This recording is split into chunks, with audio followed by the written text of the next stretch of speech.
ஓம் சைராம், ஜெய் சைராம். என் அன்பின் பிரியமே, உன் மனம் என்பது உனக்குள்ளே இருக்கும் எதிரி. அது உன்னை தடுமாற வைக்கும். நல்லது கெட்டது என இருமுகமாய் உன்னுள் உன்னை குழப்பி துயரம் என்ற சேற்றில் எதிர்மறை எண்ணங்களால் உன்னை தள்ளிவிடும். நீ வெளியில் போராடுவதை விட 1000 மடங்கு உன் மனதிடமும் உன் எண்ணங்களுடனும் போராட வேண்டும். உன் சிந்தனைகளும் எண்ணங்களும் நேர்மறையாக இருக்க வேண்டும். அதற்கு நல்லது கெட்டது என இரண்டையும் சந்திக்க வேண்டும். உன்னுடைய எண்ணங்கள் உன் இயல்பான குணாதிசயங்களிலிருந்து வருவது. ஆனால் குணத்தின் முழு சாயலில்தான் எண்ணம் என்றால் இல்லை. உன் குணம் என்பது உன் ஆன்மாவுடன் ஒன்றானது. அதற்கு ரூபங்கள் கிடையாது. நேர்மறை எதிர்மறை என்ற கோணம் கிடையாது. ஆனால் எண்ணம் என்பது இந்த உலக ஆசைகளை உன் மனதில் தூண்டி உன் நிஜ உருவத்தை மறைத்து நிழல் போல பின்தொடர செய்யும். உன் குணம் என்னுடன் ஒன்றான விஷயம். அதை பற்றி நீ கவலைப்படாதே. நான் உன் எண்ணத்தை நெறிப்படுத்தி அழகாக்குவேன். உன் எதிர்மறையை எதிர்கொண்டு எப்படி நேர்மறையான எண்ணங்கள் உருவாக்க வேண்டும் என்பதை நான் கூறுகிறேன். உன்மேல் படர்ந்துள்ள எதிர்மறையை வேரோடு பிடுங்கி தூக்கி எறி. வெற்றிகளை நான் கொண்டு தருவேன். இது உன் உயிரான சாயப்பாவின் வாக்கு. என் குழந்தைக்கு கொடுத்த வாக்கை காப்பாற்ற உன் சாய் என்ன வேண்டுமானாலும் செய்வேன். உன் கண்ணில் வடியும் கண்ணீரை துடைக்க நானே வருவேன். நானே உனக்கு துணையாக இருப்பேன். நீ நீண்ட காலமாக ஏங்கி வேண்டி நின்றது உனக்கு கிடைக்கப் போகிறது. என்னை நம்பினார் எப்பொழுதும் கெடுவது இல்லை. உன் பிரார்த்தனை பலனை தரப்போகின்றது. உன் துன்பங்கள் தொலையும், விருப்பங்கள் நிறைவேறும். உன் கவனம் என் மீது இருக்கட்டும். நான் உன்னை கவனித்துக் கொள்கிறேன். என்னை ஒரே ஒரு முறை அன்புடன் அழைத்துப்பார். உன்னை காப்பாற்ற ஒவ்வொரு கணமும் ஒவ்வொரு நாளும் உன் வாழ்வில் அற்புதங்கள் படைக்கப்பட்டு கொண்டிருப்பேன். கல்லறைக்குள் இருந்தாலும் நான் உயிரோடும் சக்தியோடும் இருப்பேன். நீ எங்கிருந்தாலும் என்னை நினைத்தால் உன்னுடன் நான் இருப்பேன். மனிதர் எவ்விதம் என்னை நம்புகிறார்களோ அவ்விதமே நான் அவர்களை ஏற்றுக்கொள்கிறேன். எவன் என்னை மிகவும் விரும்புகிறானோ அவன் என்னை எப்போதும் காண்கிறான். என்னிடம் வருபவன் கடலுடன் ஆறு கலப்பது போல என்னுடன் சேர்கிறான். முதலில் பசியுடன் இருப்போருக்கு உணவு கொடுத்து பின்பு நீ உணவு உண். நான் உன்னுடனே இருக்கிறேன். உன் இதயமே என் இருப்பிடம். உன் துன்பங்கள் அனைத்தும் விலகப் போகிறது. இனி நீ போதும் போதும் என கூறும் அளவிற்கு நன்மை செய்ய போகிறேன். பொறுத்திருந்து பார். பல ஏமாற்றங்களால் நீ மனம் வருந்துகிறாய். வருந்தாதே. எல்லாவற்றிற்கும் உனக்கு நிச்சயம் பதில் கிடைக்கும். உன் வாழ்க்கை ஒளிமயமாக மாறும் நாள் வெகு தொலைவில் இல்லை. உங்களுக்கு எதிராக எத்தனை பேர் செயல்படுகிறார்கள் என்பதை பற்றி பொருள்படுத்த வேண்டாம்.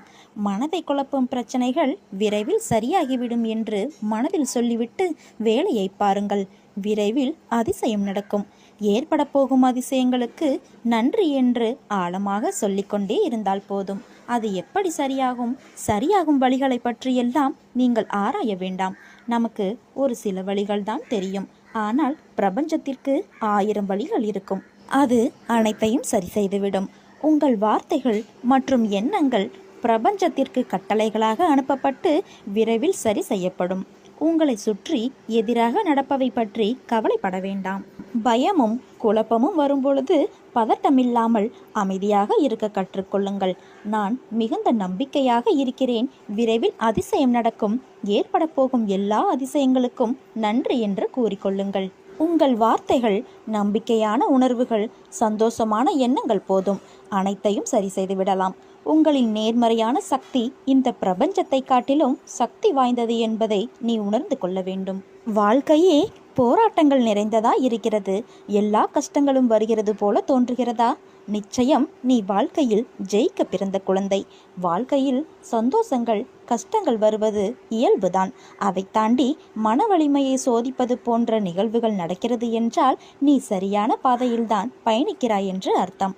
என் வார்த்தைகளும் என் உதியும் உனக்கான எல்லா வழியையும் போக்கும். அனைத்தையும் கடக்க மன உறுதியை கொடுக்கும். என் ஆசீர்வாதத்தை நிறைந்த மனதுடன் உனக்கு நான் அருள்வேன். உன் கையில் நிச்சயம் நான் கொடுக்கும் உதியை நீ வாங்கத்தான் போகின்றாய். தேவையில்லாத வாக்குவாதங்களில் வீணாக ஈடுபடாதே. அவை உன் நிம்மதியை தொலைத்துவிடும். எனதன்பு குழந்தையே, தேவையில்லாத விஷயங்களுக்கு நேரத்தை செலவிடுவதையும் அதற்கு வருத்தப்படுவதையும் நான் விரும்புவது இல்லை. என் பிள்ளையின் நிம்மதிதான் எனக்கு நிம்மதி. நீ நிம்மதியில்லாமல் நான் எப்படி நிம்மதியுடன் இருப்பேன்? அதனால் உன் மனதை ரணப்படுத்தி பார்க்க நினைப்பவர்கள்தான் தெரிந்தே உன்னிடம் வலிய வருகிறார்கள். ஒரு வார்த்தையுடன் அவர்களுக்கு பதில் கூறு. அப்படி இல்லை என்றால் என்னை நினை. அவர்களுக்கு தக்க பதிலடியை நான் கொடுப்பேன். நல்ல வாழ்க்கை வாழ நினைப்பவர்கள் காயப்படுவார்கள். ஆனால் அவர்கள்தான் வாழ்க்கையில் என்றும் ஜெயிப்பார்கள். நீ வாழ்க்கையை ஜெயிப்பதற்காக பிறந்த என் உயிர். உனது கோரிக்கைகளை எனது செவிகளின் வழியாக கேட்டுக்கொண்டே இருக்கிறேன். உனக்காக அவதரித்தவன் நானே. உன்னை அழகுபடுத்தி வாழ்க்கை என்னும் புத்தகத்தில் உன்னை நுழைத்து அதை பக்குவமாக கையாள வைத்திருக்கின்றேன். காயங்கள் இல்லாமலும் வலிகள் இல்லாமலும் வாழ்க்கையை கையாள முடியுமா? பொறுமை மற்றும் சகிப்புத்தன்மை வேண்டும். அகங்காரம், அகந்தை இவைகளை தவிர்க்க வேண்டும். அதன் பிறகு உன்னால் அனைத்தும் முடியும். வாழ்க்கை சக்கரத்தில் அனைத்தையும் எதிர்த்து சந்திக்க தயாராக இருப்பாய். வாழ்க்கையில் வருவது அத்தனையும் நிரந்தரமில்லை. அனைத்தும் மாயை. ஒரு நாள் உனக்கு, இன்னொரு நாள் வேறு ஒருவருக்கு. ஆகையால் கவலைப்படாமல் மகிழ்ச்சியோடு இருக்க பழகிக்கொள். உனது கோரிக்கைகள் எதுவாக இருந்தாலும் அதை கண்டிப்பாக நிறைவேற்றி தருவேன். கர்ம வினைகள் உன்னை விட்டு விலகப் போகிறது. கடன் தொல்லைகள் அனைத்தும் விலகப் போகிறது. வரவேண்டியது வந்து சேரும். எதற்காக காத்திருந்தாயோ அது நிறைவேறும். நீ விரும்பிய வாழ்க்கை, விரும்பிய வேலை இவை அத்தனையும் என் பரிபூரண ஆசீர்வாதத்தோடு உனக்கு கிடைக்கப் போகிறது. இனி நீ கொடி கட்டி பறக்கப் போகிறாய். கஷ்டப்படுகிறேன், என்னிடம் இல்லை, எப்படி தருவேன், எதற்காக தர வேண்டும், எதற்காக செய்ய வேண்டும், இப்படி பேசுவதை இன்றோடு தவிர்த்துவிடு. நான் இருக்கும்போது கடுகளவும் கலங்காதே. உன்னை எவரிடத்திலும் விட்டு கொடுக்க மாட்டேன். எந்த நேரத்திலும் கைவிடவும் மாட்டேன். நலமாக இருக்கிறேன், முடிந்ததை செய்கிறேன், முயற்சிக்கிறேன், தருகிறேன், இப்படி சொல்ல நீ பழகி கொள்ள வேண்டும். என்னை சரணாகதியடைந்தால் உன்னை நான் பாதுகாப்பேன். பொறுமையாக இரு. அப்பா நான் இருக்கிறேன். உன்னை கேலியாக பேசுகிறார்கள், உனக்கான மரியாதை கொடுக்கவில்லை என்று வருந்தாதே. எல்லாவற்றிற்கும் நிச்சயமாக காலம் பதில் சொல்லும். உன்னுடன் நான் இருக்கிறேன், என்றும் இருப்பேன். உன்னை ஒருபோதும் தாழ்ந்து போகும்படி நான் விட மாட்டேன். நினைத்தவுடன் எந்த காரியமும் நடப்பதில்லை. அதற்கான நேரங்காலத்தை நான் உருவாக்கிய பிறகுதான் அனைத்தும் நடக்கும். அதுவரை நீ பொறுமை கொண்டிருக்க வேண்டும். இன்றிலிருந்து உனக்கான நாள். உன் எதிர்காலத்தை உன் தந்தையான நான் என் எழுத்தாணிக் கொண்டு எழுதி முடித்துவிட்டேன். இனி நீ எதற்குமே கவலைப்பட தேவையில்லை என் குழந்தையே. தன்னம்பிக்கையோடு இரு. எதிர்பார்த்தது கிடைக்கவில்லை என்றால் எதிர்த்து போராடு. பயந்து ஒளியாதே. எதற்காகவும் பயப்பட வேண்டிய அவசியமில்லை.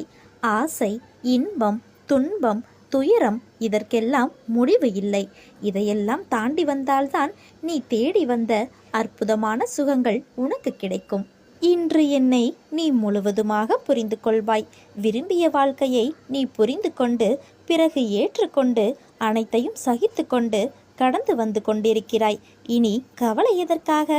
எதற்காக இந்த பயம்? உன் அப்பா நான் இருக்கிறேன். எவ்வளவு வேதனை, எவ்வளவு துயரங்கள்!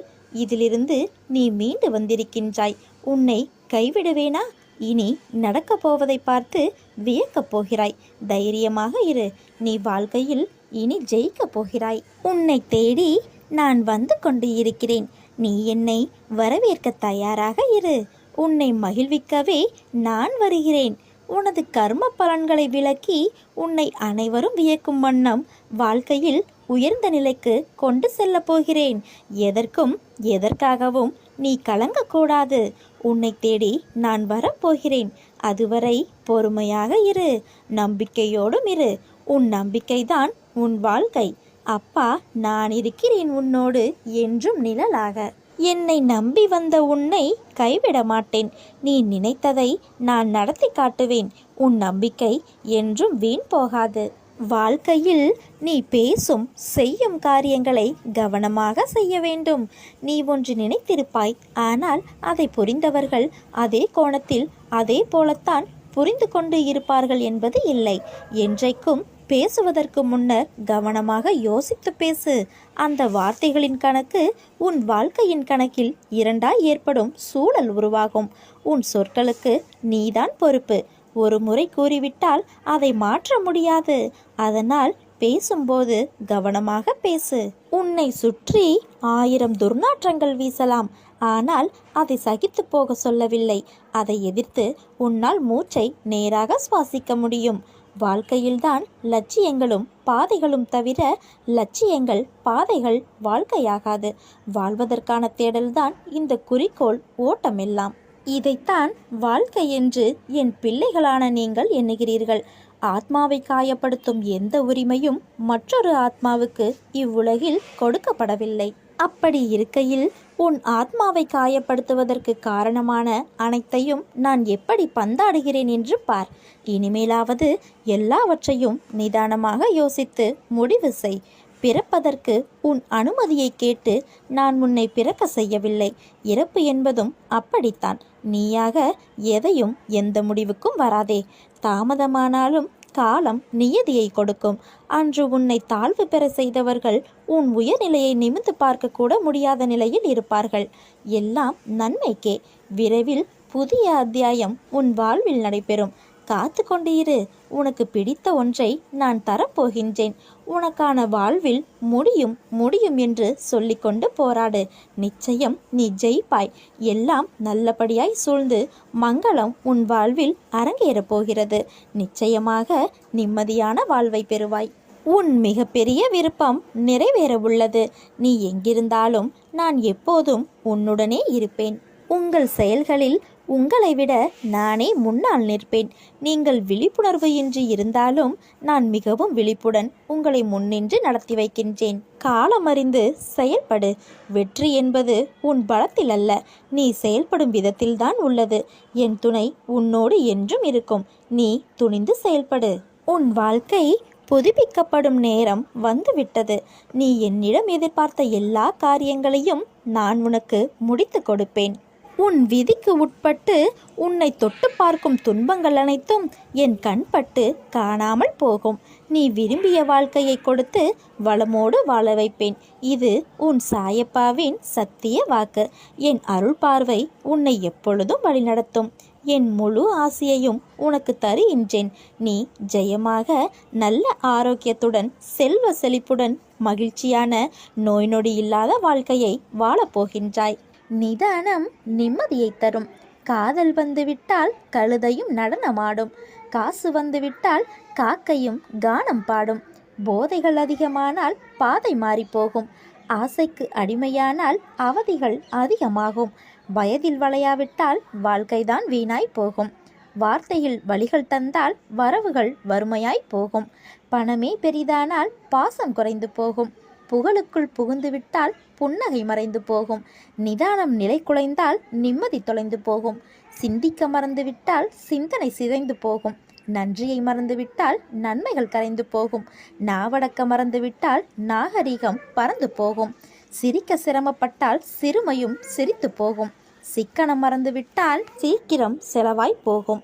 அளவுக்கு அதிகமானால் அன்பு வாசம் அலைந்து போகும். மனிதனாய் வாழ்ந்துவிட்டால் மனமே மாலை போடும். உண்மையாய் வாழ்ந்துவிட்டால் உலகமே உன் கவிதை பாடும். உனது வாழ்க்கையை பற்றி அதிகமாக யோசிக்க வேண்டாம். உனது முடிவு சரியானது என புரிந்து கொண்டு நம்பிக்கையுடன் முன்னேறி செல். வாழ்க்கையில் பல வாய்ப்புகள் வரும், ஆனால் சில வாய்ப்புகள் தான் வாழ்க்கையையே தரும். வாய்ப்புகளை ஒரு பொழுதும் நழுவ விடாதே. உனக்காக நான் இருக்கும் பொழுது நீ எதற்காக அழுகிறாய்?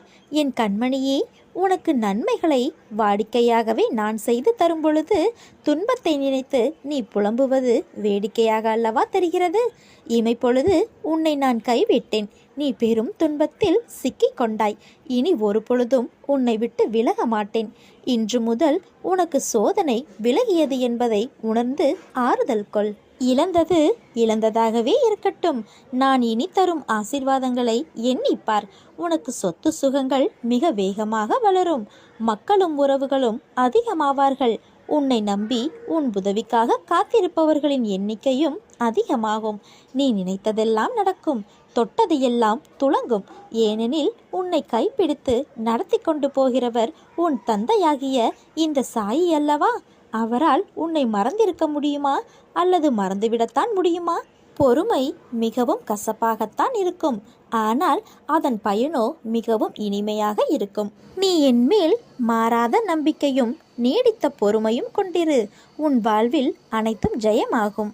நீ எதற்காகவும் பிரார்த்தனை செய்ய வேண்டிய அவசியமில்லை. உன் கவனம் என் மீது இருக்கட்டும். நான் உன்னை கவனித்துக் கொள்கிறேன். பக்தன் தன் முன்னிலையில் இருந்தாலும் நூற்றுக்கணக்கான மைல்களுக்கு அப்பால் இருந்தாலும் பாபாவின் அன்பின் வேகமும் சக்தியும் ஒன்று போலவே இருக்கும். அவரது திருவருள் வெளிவருவதற்கு பக்தன் முறையாக பிரார்த்தனை செய்ய வேண்டிய அவசியமில்லை. ஆனால் ஒருவர் பாபாவின் அருளொளி வீசும் வட்டத்தினுள் நுழைந்து விடட்டும். அதாவது பாபாவின் மீது அசைக்க முடியாத நம்பிக்கை வைக்கட்டும். பின்னர் எங்கே அலைந்து திரிந்தாலும் தமது ரட்சிக்கும் தன்மையான கிரணங்களை பொழிந்து அருள் புரியும் ஷீரடி இறைவனின் சக்தியை உணர முடியும். பாபா உடலுடன் வாழ்ந்த காலத்தில் ஷீரடியில் அமர்ந்தவாறு தனி ஒருவராக பம்பாய், பூனா உட்பட நாட்டின் பல்வேறு பாகங்கள் எங்கும் உள்ள ஆயிரக்கணக்கான பக்தர்களின் தேவைகளையும் நல்வாழ்வையும் பாபா கவனித்து வந்தது நன்கு விளங்கியது. இன்றும் நம்பிக்கையுடன் அழைக்கும் பக்தன் முன் பாபா தோன்றுகிறார். இதுவே தெய்வீகத்தின் அறிகுறி. உன் கவனம் என் மீது இருக்கட்டும். நான் உன்னை கவனித்துக் கொள்கிறேன் என்று பாபா கூறியுள்ளார். நமது சிந்தனையெல்லாம் பாபாவை பற்றியதாக இருக்கும்போது மற்ற எதை பற்றியும் பக்தன் கவலை கொள்ள தேவையில்லை.